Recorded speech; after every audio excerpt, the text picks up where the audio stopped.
7 a.m., the first rays of sunlight streamed through the trees, spilling onto the road leading into Bintan District, Saigon. The car slowed as it approached the gate of a place almost everyone in this city had heard of, Binh Hua Crematorium.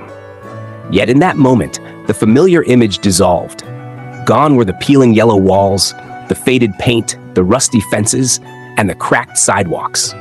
In their place stood a pristine white gate, two massive pillars like steadfast guards, each flanked by a stone lion statue, cold, stern, yet dignified. Red flags with yellow stars fluttered in the morning breeze.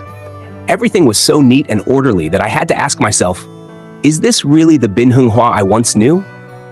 Before 2020, this place was cloaked in a heavy gloom. The perimeter walls were chipped, the gate weather-worn.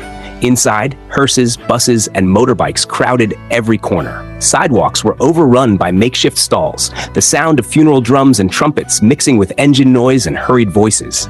People accepted it as normal, clinging to the belief that the final resting place doesn't need to be beautiful. But then, COVID-19 struck and everything changed forever. During 2021 to 2022, Binh Hua became an epicenter of grief. Death surged, and the crematorium ran 24/7.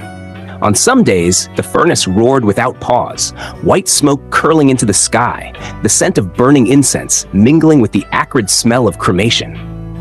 Outside the gate, long lines of hearses stretched endlessly, so many that some had to wait from morning until night, or even into the next day.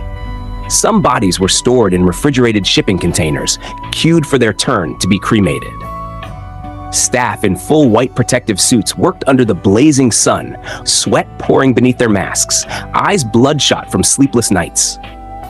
Families were barred from seeing their loved ones one last time, just a few seconds to hand over the body, then watching the vehicle roll away into the compound for a journey with no return. Those scenes became a collective wound in Saigon's memory. And amid that relentless pressure, a decision was made. This final place of farewell could no longer remain chaotic and cold. It had to change. Nearly 2 years later, the transformation was complete. The internal roads were widened, lanes clearly marked, parking arranged logically for hearses, buses, and motorbikes. The Buddhist statue area had a new fence. Inside stood freshly painted statues in vibrant colors, neatly placed on stone pedestals. National flags lined both sides of the entrance road. The once chaotic street vendors had been relocated to a designated area. From the dashcam, at 7:09, the car passed the fence, revealing the new Buddha statues glowing in the sunlight. Inside the yard, preparations for